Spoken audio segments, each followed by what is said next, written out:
Welcome to the Yanagida Podcast show, episode 53. I want to just make this quick video. Well, maybe not really quick, actually. It might seem quick, and if it does, that's awesome. And remember, wherever you guys are checking this out from, whether it's Apple, Spotify, YouTube, please leave your comments. Your comments really help get it out there. And also, teach me what you want to see, what I need to work on, and what kind of guests you want to see, or what kind of topics you want us to talk about. And so, yeah, please leave your comments below. Episode 53, I first want to thank you for tuning in because it's been over a year now, officially, since we started this podcast during the pandemic when we were initially locked down. And so when we were locked down, I remember that feeling of, wow, this is crazy, what is going on, the environment. But I just wanted to share because people ask, like, how do we get to where we are? And the crazy part is, I honestly don't know. I honestly can't say for sure. There are too many things that have happened. Too many things that might have seemed like coincidence. But if you guys have not heard of the law of attraction, now I know you might be thinking, oh my goodness, what is this?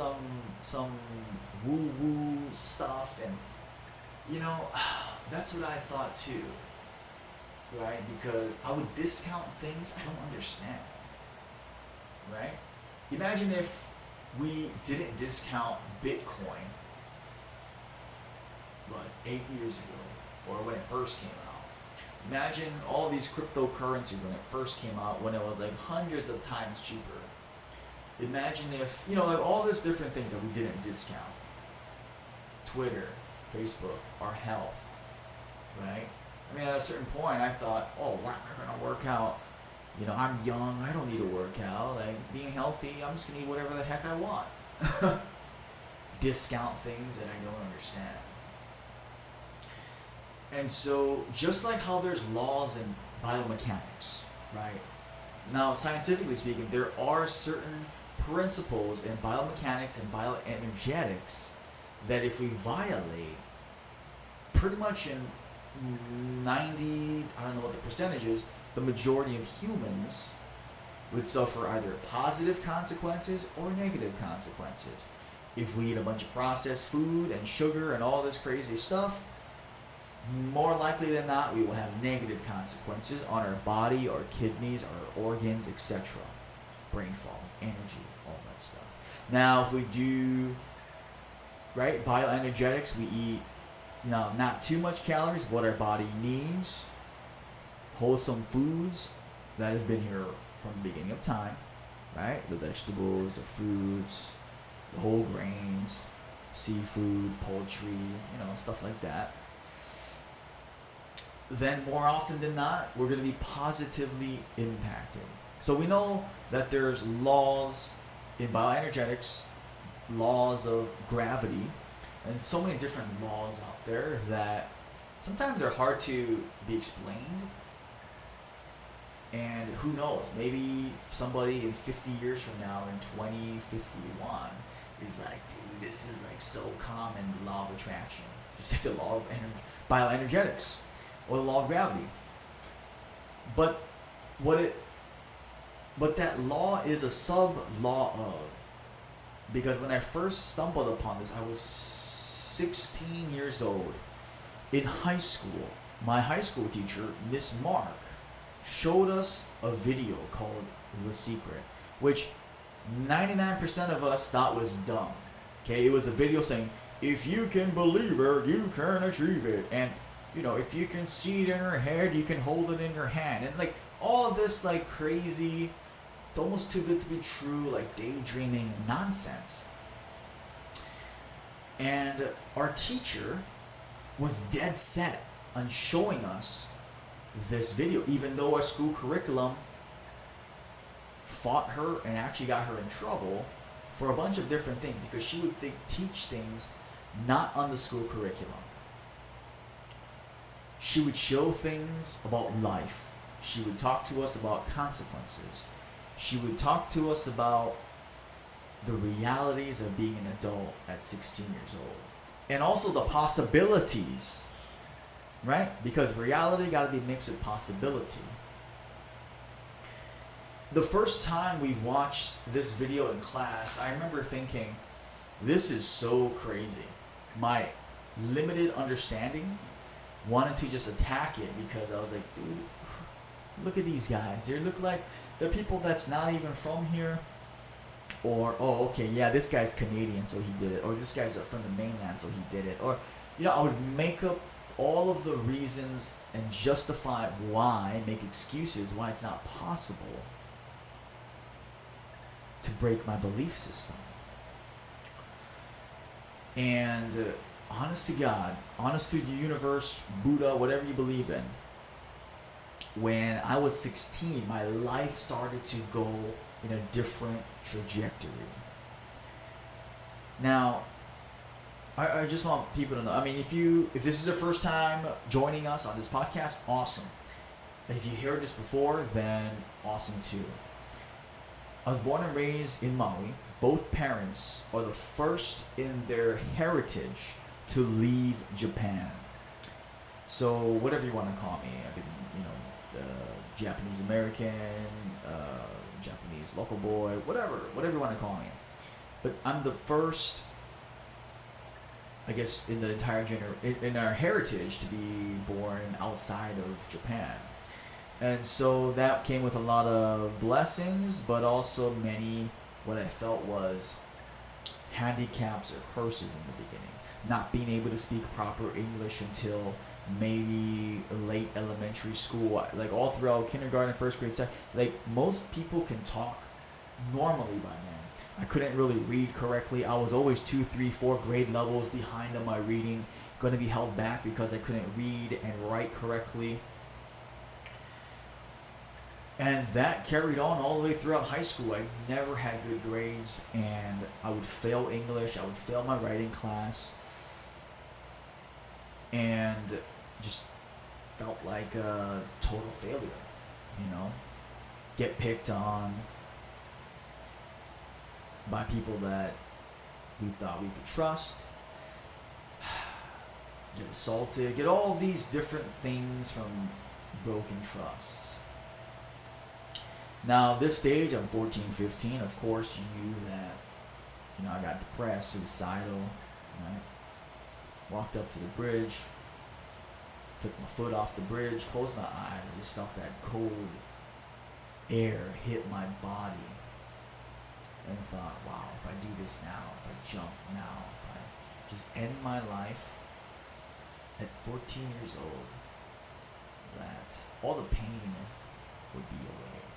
That all the pain would just disappear. I could be numb, I could be free, or so I thought. And for whatever reason that day, when I remember feeling that, I just pictured my family in Japan.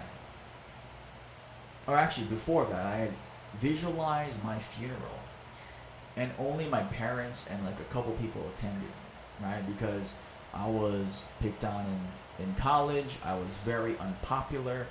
I was the guy that would always hide in the back of the room, hoodie, not wanting to be seen or heard. And so I was like easy targets for bullies that wanted to assert their dominance. And, of course, looking back at it, all of it is a blessing. But during that time, it was definitely really challenging. And one of the things that really changed my life, it was that class. Most days, nothing extraordinary usually happens, right? Usually the same old, same old. You know, you wake up, you do this, you do that, you eat this, you eat that, boom, you go to work. Maybe a handful of times, a handful of days, a year, you could recall it being extraordinary or unbelievable, magnificent, whatever the word is. Because if we asked, what did you eat 3 days ago for lunch, you probably wouldn't remember. Or if I asked you, what did you eat on April the 29th, you know, we wouldn't remember. But that moment when my teacher showed us this video, I don't know if it was sheer luck or if we just magnetized it or something, I don't know what it is. But that started the journey to believe in the incredible, to believe in the impossible, to believe that it's possible, that why not us? Why not our community? Why not our people? Why not you? Achieve or do or be happy. Why can't you be happy? Why can't I be happy? You know? And that was a start. And of course, there was a lot of speed bumps and, you know, things along the path. But that started. Because of that, I started thinking, maybe I ought to try to do something. I was always attracted to fighting. From maybe 12 or 13 years old, I remember vividly sitting in Japan in my grandfather's room on TV, watching K1 in a pride fight. And I think it was, K1 was the first memory. This guy named Buaka, I think I pronounced his name correctly, if not, correct me. Man, he was crazy. He was a Muay Thai champion and also the K1 kickboxing champ. He was just steamrolling people, and I was like, dang, that is awesome. You know, like that was it.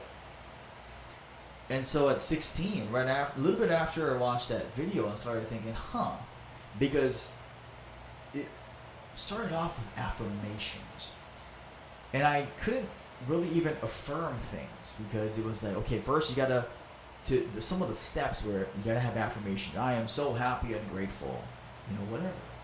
I am so happy and grateful that I am healthy. I am the healthiest I have ever been. I am so happy and grateful that my family is happy and prospering and living a life that they're proud of. I am so happy and grateful our community, you know, whatever it is. But I couldn't even believe it. I remember saying it at first because the next step is to feel it. Now, this is a tricky one. Because this is very similar to that imposter syndrome. You know that feeling of the first day you get your first job, or maybe even your current job now, the first day on the job. Definitely didn't feel confident, didn't feel like you belonged there. Maybe didn't feel like you were the guy to do the job or the woman to do the job. Right? That feeling wasn't there. Like, yeah, I'm meant for this job. That now maybe is automatic. Maybe even something as simple as driving, right? Like, oh my goodness, I gotta put it on a park and hit the brakes and all, turn left signal. You know, we were freaking out the first time we touched the car. Where I'm trying to go with that is, with that process, it's really important to feel it, right? As cliche as that is, feel it. And now, I got this from Bob Proctor's mentor, the guy who was in The Secret. His mentor that he talks about, Napoleon Hill, writes in his great book, that there are certain ways to increase our level of what they call vibration or energy. And he was way ahead of his time. This book was written about 100 years ago. Now science can prove that, you know, everything vibrates, nothing is at rest. I mean, just this table is vibrating, the music is vibrating into your eardrum. I mean, literally everything is vibrating. And so to increase our vibration, right? Because what's the difference between water, ice, and steam. The level of vibration in that thing. The actual thing is the same thing. It's the same H2O. Water, air, and gas is the same thing. Well, water, air, and gas. I just repeated myself. What I meant to say was ice, water, and gas. Right? When you boil it, it's still the same water. When you freeze it, it's still the same water. You just slow down the vibration so it's a little bit harder, like this table, or you sped it up so fast, boom, that it's like just going. But regardless, it's the same thing. Just like when you're really excited or you're really passionate or stoked about something, it's almost like the day that you feel like anything's possible. And then also, days we feel so low that we forget the word the.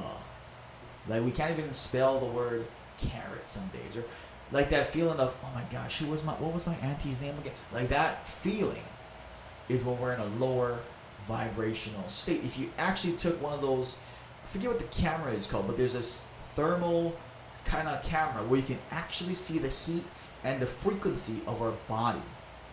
Almost like it's radiating less or more.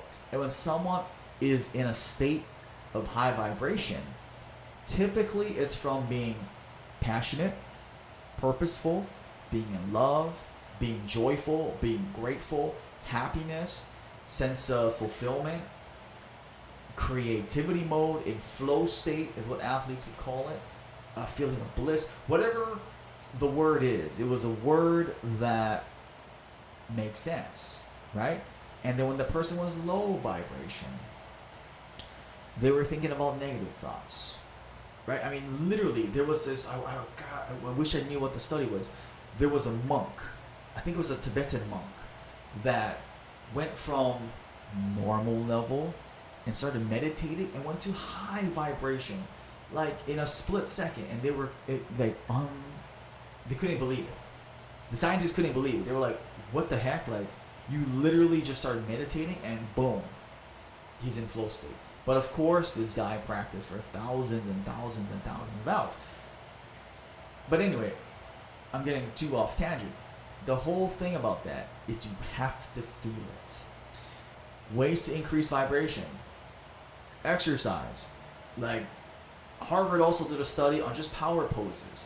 Just kind of like standing with your hands on your hips like Wonder Woman, Superman. Boom. You go like that for 15 minutes, it increases your energy and testosterone. You sit with your legs up on a desk or a table, boom. 15, 20 minutes later, your energy and testosterone and confidence go up. Other ways is, of course, caffeine, stimulants, coffee, right? Cold showers, anything that will. There's so many ways. I guess, but the key is, if you're doing something you love, then most of the time, you'll feel that. Like, if you really feel like we want to be healthy, and we're doing this for our health, that drive is completely different from if we're just doing it for just to look good, right? Because that is another motivator too, to look good.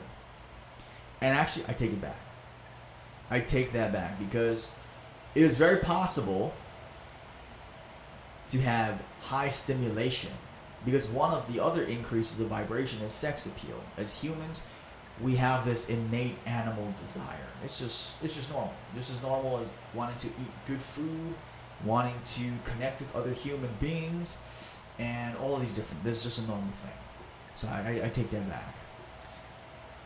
Now, what they said with the next step was to believe.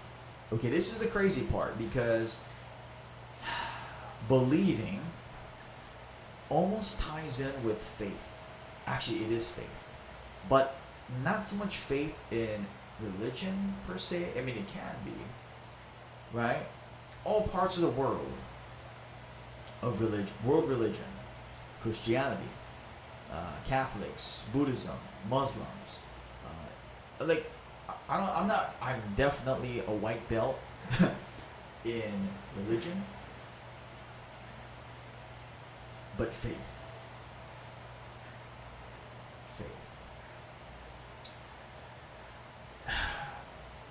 my goal is to really articulate this as best as possible, because just like health, if we want to be healthy, it starts mentally first.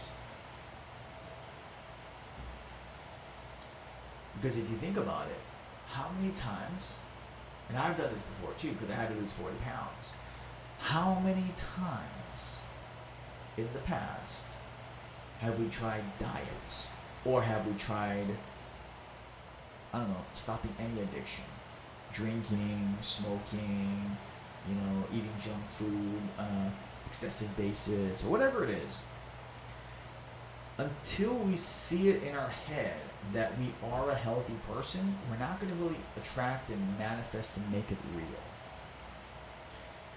What I mean by that is, if we don't see it in our head that we see ourselves as a healthy, not like saying it's super jacking, but just healthy and like fit looking, person in our head, all of a sudden, when we start getting hungry or something happens, boom, I'm gonna just eat those chips. You know what? Screw it. Let's just go to McDonald's. Boom, let's go grab that plate lunch. And sure enough, one after the other, we bounce back the other direction. If you think about it super pragmatically and practically, just imagine all the quick fix diets, all the shakes, and all the different supplement companies. Right? It's $1 billion company, or $1 billion revenue, $1 billion industry, multi-billion. It is incredible, because I would say everybody at this point probably has tried to lose weight at least once, right? I mean, there's so many studies saying that the average American loses weight and tries diets 5 times a year, only to bounce back at the same weight, or if not heavier, because it's not a holistic lifestyle change. So let's just say we do. I just talked to somebody who did a shake diet. Basically, they don't eat all day. They just drink, I think it was 1 or 2 shakes, liquids a day, and eat just 1 meal a day every day for whatever time frame, 2 months or something like that. Now, of course, your body's going to lose the weight and all this stuff because, right, the law of bioenergetics, all these scientific laws of our body are coming into play. But what happens is, because we don't really see it, we don't see ourselves as this fit and healthy person. What happens as soon as we stop the supplement? What is our normal? Right? We go back to normal eating habits. The plate lunch, the McDonald's, right? Ice creams, all the tasty, good foods of life. Now, I'm not saying to not have them forever, but whatever that lifestyle was before, it's going to magnify even more at that point.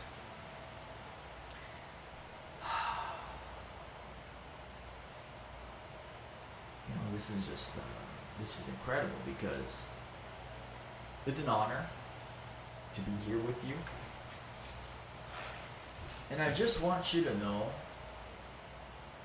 that you have so much talent, potential to be healthy, to be fit. I mean, literally, we're a different human being molecularly every 8 years, I think it was.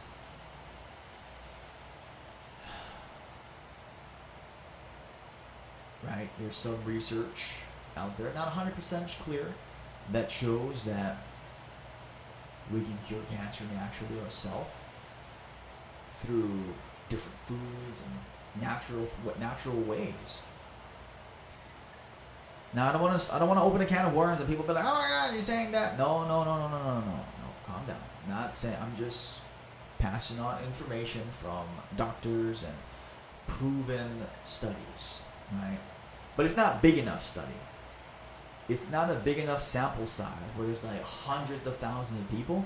It's still in its early stages of only a couple hundred people or a couple thousand people, where it's not big enough to make a big claim yet. So I'm just passing on information from journals and clinical research. That's it. That it's possible. I'm not saying it's 100% or guaranteed. And plus, nothing is really guaranteed anyway, right? There's always that outlier. But you know, most of our negative self-talk has come from somebody else. If you really think about it, our negative self-talk of I'm not good enough, I'm too fat, I'm not good looking enough, I'm not attractive enough, I'm not beautiful enough, I'm not as handsome as this guy, I'm not as rich as this guy lifts more than me, this guy has a better career than me, this guy has a better position, this guy can sing better, whatever the comparison is, or that negative self-talk, that was not from us. That was from somebody else that put that in our head. Whether it was a friend, whether it was somebody else, a family member, maybe it was our arch nemesis, doesn't matter. But somebody put that in our head because as kids and babies, we were all born perfect, right? Now, even with all the health conditions that we might have been born with, or setbacks that we were born, psychologically and mentally we were born perfect, a clean slate. The negative self-talk is so dangerous, especially if it comes from somebody you admire, somebody you respect, or somebody you love, right? Because I've fallen victim into that too. When in the past, my best friend said, nah, man, what are you talking about? You doing that? Ah, dude, come on, man. Like, nah, dude. Like, leave that up to these other guys. Like, it's not in it for us, man. What am I going to do? I'm going to believe this guy. This guy's my best friend at the time. Or if you have an aunt or uncle or a parent or somebody, right, that says, I don't know, man. You know, you're the youngest of your family, you're the youngest of your cousins, and you're the only one out of this country. I mean, and you're kind of a black sheep kind of kid. You dropped out of college, you don't go to college like all the other kids, and you know, what are you trying to do? You're trying to do this fitness thing? How long you been doing this for free? Oh, I've been doing this for free for 2 years. Every week, yeah, every week, free for 2 years. Wow. When are you gonna get a real career? You know, when are you gonna get when are you gonna face reality, Justin? And so I challenge you to listen to what negative self-talk comes into your mind and just write it on paper. Because I can assure you that that was not always with you. Because if you can look back to when you were a child, when maybe even before that, whatever your earliest memory was, and it might not necessarily be positive, but I guarantee there was some point in your life that someone had spoken those words to you and I. Oh, give it up. I already tried that on Maui. Oh, you don't know what you're doing. First they say, oh, you're too young. Now they say, oh, you're too old. Right?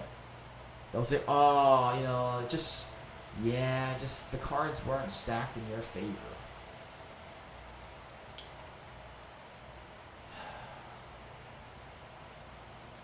You know, people saying, oh, you're not a runner. You running? Oh my goodness, this is so crazy. Why would you ever run, Justin? This is crazy. You run? Pfft, you look so crazy. You look like a little fish flopping out of water. You running? Oh my goodness, I don't know about that, man. And especially in the initial stage, it is so hard because a man, Jim Rohn, the late Jim Rohn, had said, if a friend put strychnine into your coffee, you die. Right? Versus if an enemy put sugar in your coffee, no big deal. But if a good friend or family member or somebody put poison in your coffee, we die, even if it's on accident. And so this is the same way with words. Right? I'm not Christian or any, I'm not super religious on any, right? I just want people to know that. I'm not promoting right now. But if you think about it, religions typically have a way of saying things like words become flesh, or what you say you become, or what we think about we become. What you think about most of the time you will be. Like, it's pretty universal from whatever part of the world religion is dominant, that they say the same, similar outcome message. And I truly believe that. Words become flesh, right? What we say we become. What we think we are, right? Like, I'm not trying to sound like Yoda or anything, but these are just different sayings from different great leaders or philosophers from way, way, way back in time. And so when we say to ourselves, yeah, I've just always been kind of fat, I'm just gonna accept that. Yeah, who am I to want to be fit and healthy? No. Somebody probably said that to you. Maybe even as a joke. Somebody might have said that whatever is not good enough, not fast enough, whatever. But I promise, the moment we decide to believe in ourselves and what's possible,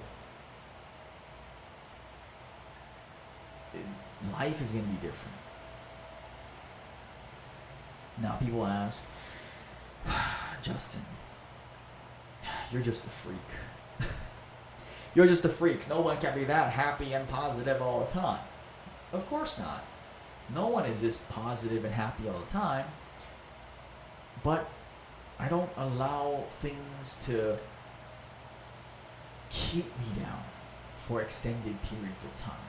I don't allow circumstances and external things to put me down for long. I mean, honestly, I don't remember the last time I felt really depressed for even an entire day since I realized these things. This is coming from the guy who wanted to commit suicide twice and walked up to the bridge at 14 and was assaulted and heard all these different things that now I believe happened for a solid reason, right? To build compassion, empathy, connection with other people. And you listening to this, you probably had something crazy in your life as well. We all do. There's always a story. But if you think about it, who talks to those hurt people? Who's going to rise up and have the energy and the commitment and the vitality and the health to share with people that have gone through something you have gone through? Right? There are many things that you have overcame to be here, to be able to listen to this podcast. I mean, this is incredible. So, number one is you got to give yourself more credit. You have to give yourself more credit for where you are now. Right? Because I truly believe where you are now, you are perfect where you are now. And if you want to go more, you want to help more, you want to do more, then we have to just simply become more, become faster, become more knowledgeable, become more fit. But who you are now, who we are now, we are perfect for who we are and where we are in life right now. And you listening, I just want to just put this in your head that you are a fighter, you are a survivor. Life wasn't easy for you. Life is difficult for many people. And also life is what we make of it as well. So it is so important for the mind and body to be healthy, fit, and immune. Right? We talk about immune system. I mean, we talk about, right, on a previous podcast, we talked about nutrition, food, different eating styles, the vegetables and vitamins and minerals and all this stuff. Awesome.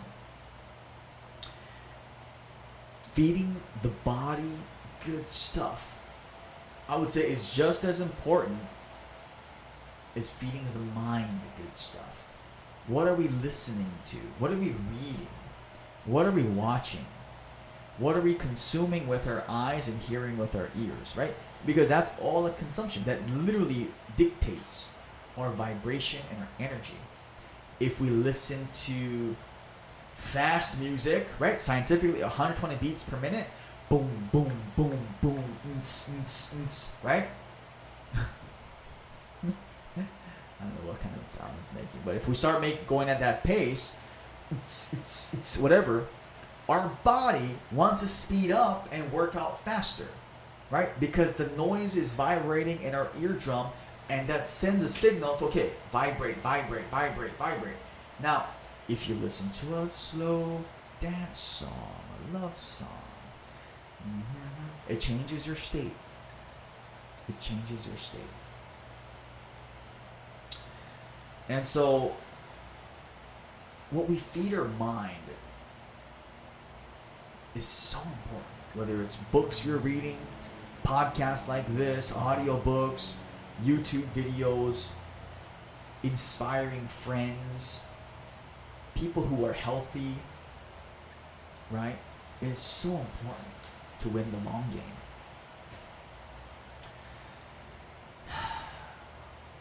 You know, there's so much more.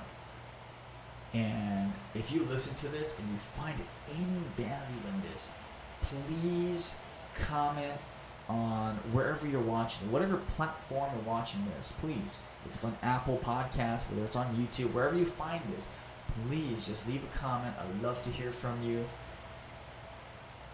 And just share, something about the podcast, what I can work on, what you like, don't like, previous podcasts. And I just want you to know that days that you believe that you feel like you cannot go any further or you cannot do any more, that I believe in you. That you're enough and it's possible. That it is possible and that you're enough, you're perfect as you are, and you're going to become who you want to become. Not out of frustration and anger and feeling of like, oh, I'm not good enough, that's why I'm going to get better. No. A sense of, wow, okay, I am good for where I am now. But if I want to take my health to the next level, if I want to take my career to the next level, if I want to take my whatever to the next level, okay, who do I have to become? What does that person look like? Okay, that person probably packs his clothes for workout early. Okay, got it. Okay, that person probably meal prep. Okay, that person probably eats, fish salads with a side of rice on the side, whatever. See who you want to become. And until the next podcast, keep on fighting sickness with fitness. This is your friend, Justin Yanagida. Thank you for watching.